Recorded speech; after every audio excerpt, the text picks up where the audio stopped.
Welcome to my channel. A small-town waitress with a hidden past stops a single spark from turning her diner into a fireball.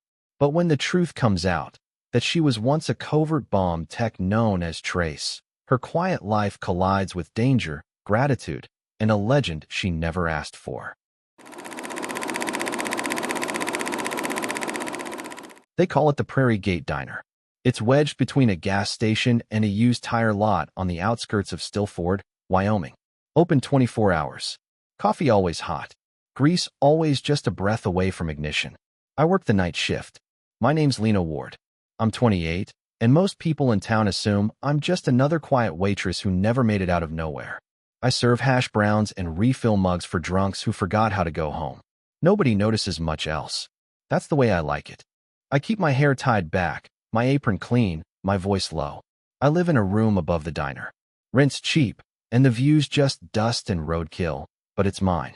Most folks don't know I used to be someone else. That the crescent scar on my wrist isn't from slicing lemons or banging into the walk-in freezer. That the faint discoloration between my thumb and finger isn't a birthmark. They're both from blast gloves, the kind worn by end-of-day techs trained to make things not explode. Or sometimes, to make them explode on purpose. I used to go by the call sign Trace. I was attached to a joint task force operating off the books. Special detachment. Overseas ops that didn't happen in places that don't exist. My job was to confirm targets. Identify threats. Disarm whatever would kill us first. Until one night, I didn't follow the script. I remember it too well. Thermal optics lit up a compound. Heat signatures everywhere. Adults, yeah, but also smaller figures. Children. They hadn't evacuated. They weren't supposed to be there. Trace, confirm target, came the voice in my ear. Negative, I said. Civilians in the blast zone. Trace, we need that strike cleared now. I didn't clear it. I stood down. Said the magic words no one wants to hear on comms. Mission is scrubbed. No clean shot. Next morning, I filed my report. One word stamped on it in red, hesitation. So I left. Just like that. Walked out of that world and into this one. Somewhere quieter. Somewhere where my choices wouldn't kill people. But quiet doesn't mean safe. The Prairie Gate's kitchen runs on an old gas line that's older than most of our customers. I memorized every valve, every gasket, every inch of the rusty pipe that hisses just a little too loud in winter. They say they add mercaptan to the gas so you can smell it. Most folks don't. I do. I smell it when it's barely there, like a warning nobody else hears. Tonight, the wind's wrong. The ventilation fans are struggling.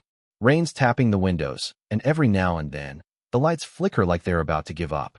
Then the door swings open. Four guys walk in, soaked through, wearing ball caps. They move like they're used to assessing exits without looking like they are. Navy. I'd bet on it. I see the discipline in how they sit, how they don't touch their phones. No smokes. No drinks. They're scanning the room, same as me. But I don't think about them long. Because at the counter, Collins is back. Deputy Sheriff Brad Collins. Loud, drunk, and flicking his lighter again and again like it's a damn light show. Every snap of flame makes my spine tighten. I whisper to a nearby table. No open flame when civilians are present. It's my rule. Rule Zulu 9, I call it. Just in my head. Someone laughs. Tommy Martinez, always looking for clicks, raises his phone to start a live stream. Hey, Lena's at it again. Diner safety patrol. Laughter follows. A few heads turn. I spot the SEALs looking my way now. One of them, older, grayer at the temples, freezes when he sees my wrist. His eyes narrow, and then, without a word, he gives me a short, precise salute. My blood goes cold. He knows. But there's no time to process it. The gas smell just thickened. Not dangerous yet. Not if nobody's stupid. But one spark. Collins leans back and flicks his lighter again. I move behind the counter. I'm cutting you off, I say. What? He wobbles upright. You can't do that. I'm law enforcement. You're drunk. And you're playing with fire. Literally. Laughter again. Phone's aimed at me. Karen vibes, someone comments. She thinks she's military or something. But I don't stop. I start powering down lights, fans, anything that could arc. I make my way to the breaker panel. One spark, and this building becomes a fireball. Then I catch something out of the corner of my eye. A kid at the corner table reaching for the portable burner we use for hot pots. He's smiling. Doing it for the stream. Let's warm things up, he says. No. I move. One fluid motion. Elbow into Colin's wrist. Lighter clatters to the ground. Foot hits the shutoff under the hot pot table. Valve clicks closed. Fire blanket over the burner. The flame dies with a gasp. From the kitchen, a soft whoosh. Ignition tried and failed. I'd already cut the main. The room goes dead silent. I look up. The seals are already moving, escorting people toward the exits, opening windows. Not touching a single switch. Professionals. Colin starts to shout something, but the oldest seal steps in front of him, voice low and deadly calm. You were seconds away from killing everyone here. The weight of what nearly happened hits like a shockwave. No one's laughing now, and that's how it starts. Not with an explosion, but with the silence that follows the spark that never caught. The diner stayed quiet after that. Just the hum of rain against the windows and the soft scuff of chairs being moved back as people finally started to grasp how close they'd come. Tommy Martinez stood by the door, phone down now. I didn't know, he mumbled. I'll delete the video. I nodded once. I wasn't after apologies. Senior chief, that's what he had to be, turned from Collins and walked over to me. His team was clearing the rest of the floor, making sure nobody touched a single switch or metal surface. Their discipline was sharp. No unnecessary chatter, no chest-puffing hero stuff. They understood what had just been prevented. Real professionals don't brag about survival. You smell it before anyone else did, he said. Not a question. Mercaptan, I replied. It wasn't a full leak, just a low seep. But it was building. You cut the main line and isolated the burner in under 3 seconds. I shrugged. I don't like being blown up. Got over that phase. He was watching me too closely now. Then he said it. Quiet, but deliberate. Trace. My hand stopped. I'd been cleaning up glass from the dropped lighter, keeping busy. That name, the one nobody in Stillford knew, hung in the air like smoke. I didn't look up. Didn't answer. You called off a strike on our sector outside Mosul, he continued. 2018. Said you had heat signatures, possibly kids in the compound. You scrubbed the mission. I could feel every eye in the diner turning. I remember the exact words, he added. No clean shot. Civilians in scope. His voice softened. You saved my team that night. I stood. Still didn't meet his gaze. You know what they stamped on my report? I asked. Hesitation. Yeah, he replied. I read the follow-up. They stamped the same on our command request for air cover. Know what wasn't in that report? I turned slowly. That compound was rigged, he said. Intel confirmed it 3 days later. Civilians being used as human shields. They were hoping we'd go in hot, one of the headlines. But we didn't. Because of you. Something inside me cracked open just a little. 7 years of being the weird waitress. The one who wouldn't go near matches, who moved like she was still checking blast perimeters. 7 years of silence, of second-guessing every instinct. I said nothing. Just kept my hands moving. You left active duty the next day, he said. Disappeared. I didn't want a medal, I said. Didn't want a funeral either. He looked around the diner. People still lingering. Still whispering. Funny thing, he said. I came in here for a burger and coffee. Didn't expect to walk into an almost blast zone. Didn't expect to find the woman who saved my life folding fire blankets like it's just another shift. Someone had to watch the gas lines. He gave a small smile. Still running Overwatch. The rain outside was picking up again, hammering the windows. Then Collins, sober now, and pale, shuffled over. His voice wasn't loud anymore. The fire chief just called, he said. Confirmed it. Leak was behind the main kitchen burner. Said it's a miracle the place didn't go up. He paused, staring down at his hands like they'd betrayed him. I endangered everyone, he said. I didn't know. You didn't want to know, I replied. You wanted the joke.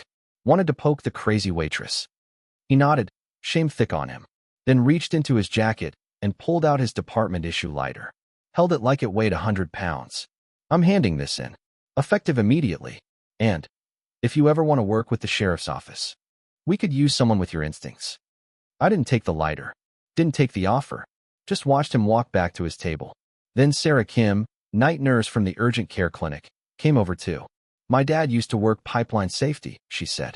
He always said the ones who jump at shadows are the ones who've seen real fires. We owe you more than coffee. One by one, people started approaching. No live streams. No selfies. Just quiet words. Apologies. Thanks. Respect. The older SEAL watched it all, arms crossed. You know, he said, that thing they wrote in red? Hesitation? They were wrong. He reached into his jacket and pulled out a coin. Heavy, smooth, warm from his pocket. Military challenge coin. This was meant for you. From someone who didn't make it back. He placed it in my hand. One side bore the emblem of our unit.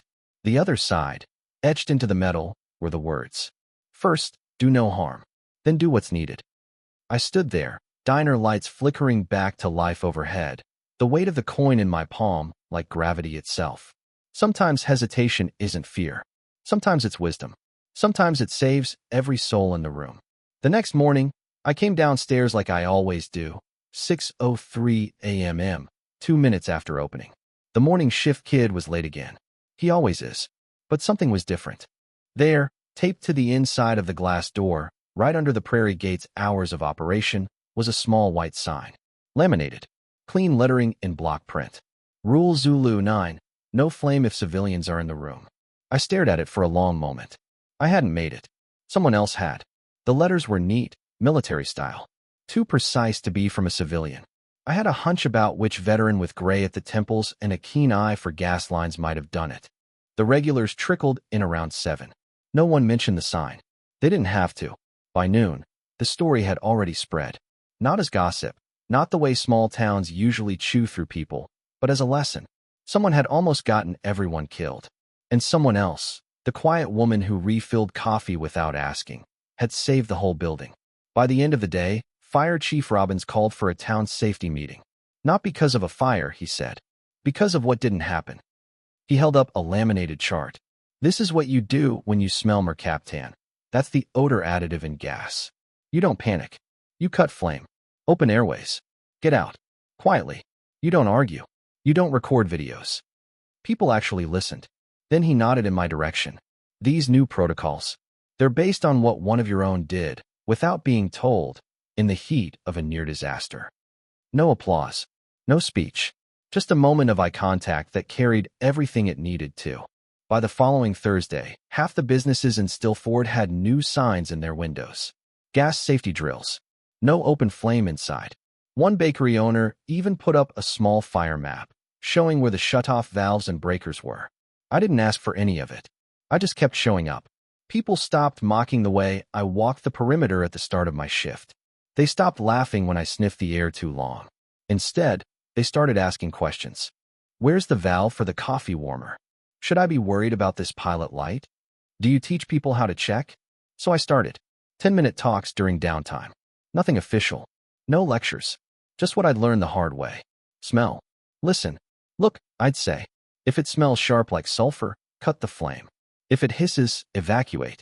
If someone's playing with a lighter, you don't argue. You act. Word got around. 3 different shops fixed minor leaks within a week.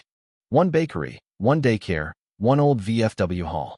Small issues that could have become headlines. Instead, they became footnotes. That's how prevention works. The SEALs came back 1 week later. Same booth. No fanfare. They ordered pie and coffee. No one bothered them. When they left, the senior chief dropped something on the counter. Another coin. This one different, heavier. No unit insignia. Just one side with an engraving. First do no harm. Then do what's needed. I didn't say anything. Just tucked it into the tin I keep under the coffee machine. Right next to the other one. The box is old. Scratched up. It used to hold matchbooks and receipts. Now it holds proof. Not of heroism, but of what people become when they choose to keep others safe. Even if it means being misunderstood. Even if it means being mocked. Even if it means hesitation. Especially then. A week after the diner incident, something unexpected happened at Stillford Elementary. I dropped off a donation of extra fire blankets and was halfway back to the diner when I heard the bell. Then a voice over the intercom. Gas drill, this is not a test. Remember your 3 steps. Smell. Listen. Look. I froze. Through the cafeteria window, I saw a line of 3rd graders calmly covering burners, opening windows, unplugging warmers, and walking toward the nearest exits. No yelling. No panic. Just quiet, practiced movement. Someone had turned my 10-minute talks into protocol. Later that afternoon, I asked Sarah Kim about it, the night nurse who'd been in the booth that night. I gave the fire chief your notes, she said. He took them to the school board. The science teacher wrote it into the curriculum. She handed me a small flyer. Hand-drawn diagrams. Color-coded. The 10-second drill. What to do if you smell gas. Underneath the steps was a simple tagline. Inspired by Zulu 9. I wasn't sure whether to laugh or cry. Instead, I folded it neatly and slid it into my apron. That night, a kid came into the diner with his dad. Maybe 8 years old. Baseball cap too big for his head. As they left, he gave me a small salute. Thanks for teaching us the drill, he said. His dad didn't interrupt. Didn't roll his eyes. Just nodded respectfully. Stillford changed in quiet ways. Hardware stores started stocking gas line detectors on the front shelves.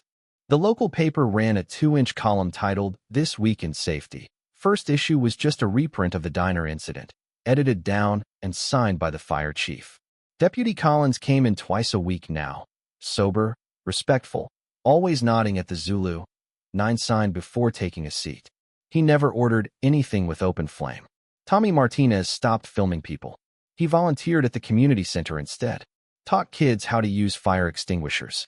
At the back of the diner, someone installed a laminated chart showing breaker locations, shutoff valves, and egress routes. Not my idea. Sarah said the town council voted it in unanimously. They called it Maya's Wall. Except my name isn't Maya. But I didn't correct them. I was used to being invisible. Now they were seeing what I'd spent years trying to forget. One night, Senior Chief came in alone. He sat at the counter. Didn't say much. Just drank black coffee. Then he looked at me. How are you holding up, Trace? I wiped down a clean section of counter, breathing steady between danger points. He smiled. That's all any of us can do. He pulled something from his jacket. Not a coin this time. A folded map. Paper, creased from being carried. He slid it across. Training bases. Small towns. Quiet places that don't think of safety until it's too late. He pointed at a town 4 hours south. They just had a propane leak. Lost a whole church hall. No casualties, but they got lucky. Fire marshal down there is asking for a guest speaker. I looked at him. I'm not a speaker. No, he said. You're a teacher. And people are finally listening. I didn't answer right away. Just folded the map and slid it into my pocket next to the challenge coin. The weight felt familiar. I wasn't Trace anymore. But maybe, just maybe, Zulu 9 had more to teach. A month after the diner incident, I stood in front of a folding table in a borrowed room inside the Stillford Community Center. 14 people sat in front of me. 2 teenagers, 3 retired factory workers, the bakery owner, a gas station clerk, and the rest, just neighbors. I didn't want to be there, but I was. The fire chief had called it a casual safety session. No big deal. No sign-up sheet. No pressure. I'd practiced the night before, in front of the mirror, then in the dark. I still couldn't get the words right. They all sounded hollow. But when I stepped up, I remembered the gas line hiss that nearly turned the Prairie Gate into a crater. So I started with that. I used to defuse bombs for a living, I said. Now I work at a diner. The tools are different. The rules are the same. That got their attention. I held up a plastic valve from the hardware store and a lighter. Then I walked them through it. Step 1, smell. If you smell mercaptan, sulfur, eggs, ammonia, trust your nose. You're not crazy. Step 2, listen. Hissing isn't normal. Even if it's faint, trust your gut. Step 3, look. Are people lighting cigarettes? Is there a burner on? Unplug it. Cover it. Smother it. Then, cut, open, evacuate. No arguments. No panic. Just action. I didn't lecture. I taught. 10 minutes, no longer. When it ended, nobody clapped. Nobody laughed. They just stayed, asking questions. The teen boy wanted to know how to use a fire blanket. The bakery owner asked about installing a shutoff valve. The factory workers started mapping out their floor plan on napkins. That's when I realized something. It wasn't about the gas. It was about the habit of noticing. The same habit I'd trained for when my call sign was Trace. The same discipline I carried into a greasy kitchen that never slept. The same quiet skill that used to be mocked, now it was in demand. The fire chief asked me to write a manual. I kept it simple. 1 page. Bold type. The 10-second drill. Smell. Listen. Look. Cut. Open. Evacuate. That was it. I started visiting other towns. Small ones. Forgotten ones. A bar in Fremont that nearly went up from a leaky floor heater. A food truck in Red Elk that didn't realize the propane line was rotting. A school in Jasper Springs that installed flame detectors above every lab table after one quiet visit and a 10-minute talk. I didn't call it a tour, but it became one. I didn't charge money, didn't need a uniform, didn't need a podium, just a pair of work boots, a chart, and the will to teach someone the thing I once had to learn the hard way. Hesitation doesn't mean weakness. It means you're looking for the right moment, not just the fast one.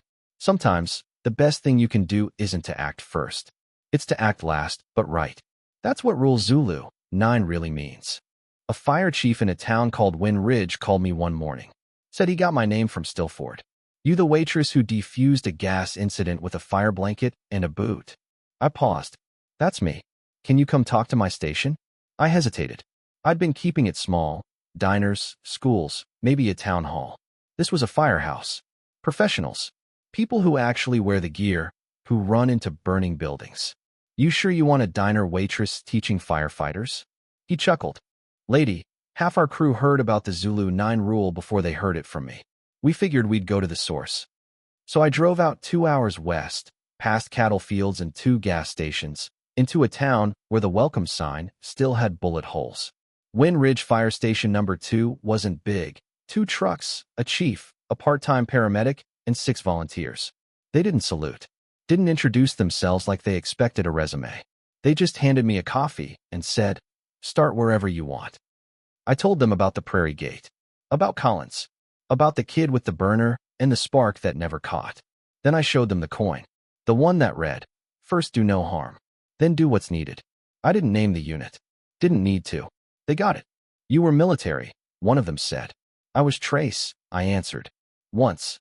The chief leaned forward. You didn't pull the trigger. No. You saved more lives than you know. I nodded, not trusting myself to say more. They added Zulu 9 to their internal codebook the next week. Then they asked if I'd write a training module. Not a manual, not a procedure, just a checklist. Something that could be laminated and thrown in a glove box. I wrote it on the back of a receipt. Smell. Listen. Look. Cut. Open. Evacuate. They printed 300 copies. Within a month, it was circulating through volunteer departments across the county. I went back to Stillford after that. The diner looked the same. But inside, the old customers had new habits. I watched a teenage waitress check the gas valve without being told. I saw a customer unplug the space heater near his booth after catching a faint hiss. Nobody mocked the motion. They just nodded. Deputy Collins came in that night. He didn't swagger anymore. He carried himself like someone who'd been humbled the hard way. I got certified, he said. Passed gas hazard response. Took the fire chief's training and everything. He pulled a folded card from his wallet and placed it on the counter. It was laminated. Zulu 9 Protocol, in bold, with his name signed underneath. I made it mandatory for the whole department. He paused. I should have listened to you sooner. I nodded. You're listening now. Then he said something I didn't expect. They've started calling you the Ghost Guardian. I blinked. What? It's just what people are saying. Small towns talk. You show up. You save lives. You disappear. Like some kind of ghost. I shook my head. I'm not a ghost. No, he said. But you do haunt the right kind of places. He left his coffee half full and walked out. The bell over the door jingled once. I stood there, hands on the counter, the laminated protocol still under my palm. I wasn't Trace anymore. But the war hadn't left me. I'd just given it a new shape. And a new rule. The Prairie Gate was busier than usual. Since the word spread, we'd become a stop on the so-called safety trail. Truckers passing through would drop by, sometimes just to read the Zulu 9 plaque mounted by the breaker box. Some brought patches from their firehouses, taping them up near the kitchen like offerings. Others brought stories. There was the woman from Shelby who said her toddler turned off the gas stove during a leak because he remembered the drill. There was the man from Elkhorn whose diner evacuated after a fryer hissed louder than usual. They found the gas line had nearly corroded through. And there was the couple from Durban whose heater shorted during a storm. Instead of panicking, they cut power, opened windows, and made it out alive. Every story carried a common thread. Someone had learned, remembered, and acted, not out of fear, but because they'd been taught. Not in a classroom, not through formal channels, but by whispers, by rules passed quietly, by the name Zulu 9. I still took my breaks in the corner booth, still drank the same bitter coffee, still watched the wind push the sign on the door, the one someone else had made for me. No flame if civilians are in the room. Sometimes, I'd feel the weight of the challenge coin in my apron. Sometimes I'd run my thumb over the inscription until the words blurred from repetition. One night, just past midnight, Senior Chief came in again. He sat down like it was the most natural thing in the world. "I ran into a colonel last week," he said. "Heard about a waitress running unofficial drills all over Wyoming." I smirked. "Let me guess." He said, "I'm wasting my training." "No," he replied. "He said you're retraining civilians faster than the government is training troops." He took a slow sip of his coffee. "You've created a doctrine. One that works in quiet places where most rules break down." I looked out the window. "I thought I left the mission behind," I said. "That night, in Mosul, I thought the silence afterward was punishment." "You didn't leave the mission," he said. "You just changed the objective." After he left, I found something tucked under his coffee cup. Another coin. Not military this time. Just metal, heavy in the hand. Blank on one side. On the other, the quiet saved more lives than the loud. No signature. No rank. Just truth. I added it to the box under the coffee machine. My own little hall of valor, though no one would call it that. People think heroism sounds like shouting and gunfire. But sometimes it's just the click of a valve being turned before something catches. Sometimes it's a waitress refusing to serve alcohol because a lighter's too close to a leaky burner. Sometimes it's a 10-year-old who smells gas and tells his teacher. Quiet acts. Life-saving habits. No applause. No headlines. Just another life spared. Because someone hesitated and chose right. One morning in late October, the elementary school invited me to speak during Safety Week. I almost said no. Kids don't care about old burns or faded scars. They don't want to hear war stories from a woman who jumps at loud noises and checks the floor plan of every room she enters. But then I remembered that boy who saluted me, the one who said he'd learned the drill. So I showed up. No speech prepared. Just my battered toolbox, a fake valve rig, a demo fire blanket, and 2 electric tea lights taped to a toy stove. Principal Ramirez introduced me as Ms. Trace, which still didn't feel like a name that belonged in a classroom. But when I asked, "What do we do if we smell something sharp, like sulfur?" half the room shouted, "Smell. Listen. Look." So I taught. Showed them how to wave a hand near a burner to test for heat. Explained what mercaptan smells like. Let them shut the fake valve themselves and cover the stove with the blanket. No one got bored. Even the kids who always get sent to the hall stayed quiet, eyes locked on the burner. They understood the stakes. One little girl, Emma, maybe 7, raised her hand after I finished. "What if someone laughs at us for being careful?" I smiled. "Let them. Then show them how to stay alive." Afterward, the janitor, an old vet named Langley, gave me a nod. "You did more with a tea light and a towel than I've seen done in training with 10 slides." I didn't respond. Just packed up my kit and walked out to the parking lot, thinking about all the places that still hadn't had their fire. Not literal flames. The kind of fire that tests whether someone knows what to do when it's their turn. Back at the diner, someone had updated the safety board. Now it had kid height diagrams with pictures. Not my idea. Probably Sarah Kim again. But the best addition? A small handwritten sign at the bottom, clearly done by a child. "Be calm. Be kind. Be safe. Be Zulu 9. That night, I walked the perimeter as usual. Checked the gas valves. Flipped the breaker off and back on, testing for that faint hum. And then I did something I hadn't done in years. I opened the tin box under the coffee machine and added something new, a folded paper. Crayon handwriting. Emma's safety steps from the school. It sat between 2 challenge coins and a hand-drawn breaker map from the bakery. I used to think were taught me how to see danger. But maybe it just gave me the language for what people already knew in their bones. Protect others. Act when needed. Teach what matters. Winter came early to Stillford. The snow blanketed everything, dulling the edges of rooftops, silencing the streets, frosting the diner's windows until the outside world felt 1,000 miles away. Inside, the prairie gate glowed warm. Not from fire, but from routine. Gas lines checked. Breakers switched. Windows tested for seal integrity. It had become second nature to everyone now, not just me. One Friday night, a family came in from out of town. Couple in their 40s, 3 kids. The youngest, maybe 6, asked about the Zulu 9 rule sign. Her mom laughed softly. "It's a safety thing, sweetie. A lady saved a bunch of people from a gas explosion. She still work here? The little girl asked. I was wiping down a table 2 booths over. Didn't say a word. But the father turned his head slightly, eyes narrowing. I think she does, he said. I gave them a nod, then walked back behind the counter. No need for attention. No need for stories. But when they left, they folded a handwritten note into the tip jar. It read, "My sister died in a restaurant explosion in 2016. Thank you for making this place the kind that never lets that happen again." I kept that note, folded it twice, and slid it into the tin box under the coffee machine, beside Emma's safety steps and the blank coin. The collection wasn't just about what I'd done. It was about what others were starting to believe. That quiet prevention matters more than loud reaction. That being mocked for caution is better than being mourned for carelessness. That maybe, just maybe, the person you laugh at today will be the one who saves your life tomorrow. One night, Senior Chief showed up without his team.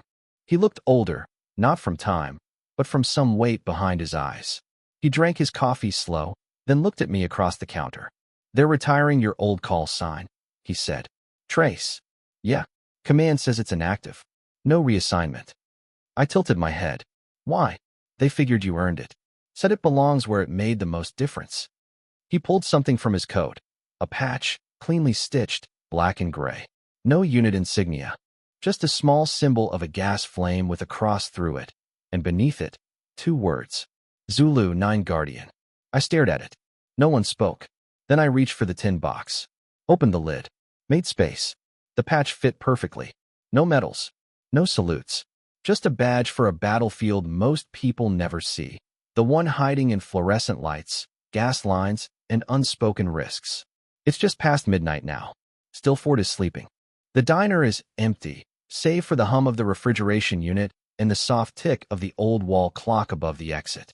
I'm alone behind the counter, apron folded on the hook, one hand resting on the main breaker switch.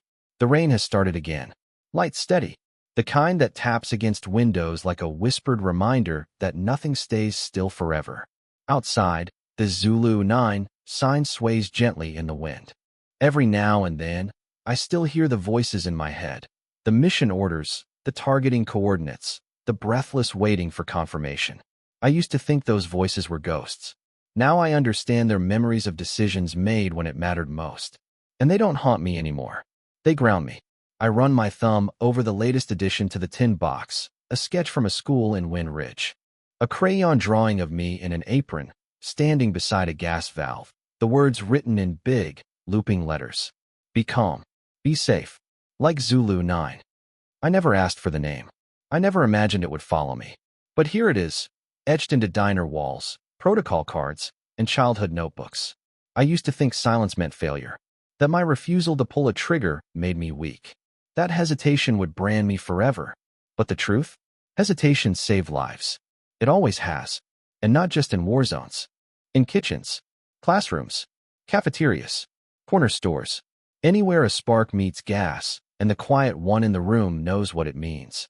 I left the military in whispers, unsure if what I carried with me would ever matter again. Now I know. It matters more than ever. Because war taught me precision. But peace taught me purpose. So every night, I check the gas lines. I scan for loose wires. I keep watch for flicked lighters near flammable dreams. Not because I'm paranoid, but because someone has to. That's what being a guardian means. Not medals. Not glory. Just keeping people safe, before they even know they're in danger. First do no harm. Then do what's needed. It's a quiet code, but it saves lives. And I will keep it, until the last breaker flips, the last valve closes, and the last hand reaches out for help. Because this battlefield may be smaller, but it still deserves a soldier.